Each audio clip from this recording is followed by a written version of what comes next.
Ako po si Lovely Limos Pajarito, isang pangalang sumasalamin sa kahulugan ng kagandahan at kabaitan. Ngunit higit pa sa isang magandang pangalan, ako ay isang tao na may malalim na kahulugan at layunin sa buhay.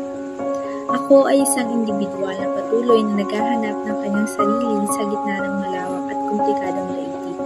Gayunpaman, ang bawat hakbang at desisyon ay ginagabayan ng aking mga pangarap at prinsipyo. Ako ay hindi lamang tao na nabubuhay sa mundong ito sapagkat ako rin ay may sariling kwento, mga pangarap at adhikain. Tayong lahat ay may mga pangarap, may mga layunin sa buhay at may mga minimiti. Ngunit, ano nga ba ang layunin ko sa buhay? Ito ay ang pagtupad ko sa aking mga pangarap at ng pangarap ng aking pamilya para sa akin. Unang-una ay ang pagtatapos ko ng aking pag-aaral upang makamtan ko ang matagal ko na pinili.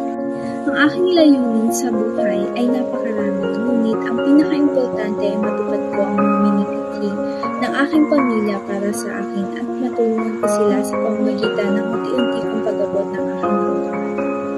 Naway maging inspirasyon ito sa bawat isa sa inyo na patuloy na nangangarap, nagtitiwala sa kanyang sarili at huwag matakot harapin ang lahat ng pagsubok sa buhay.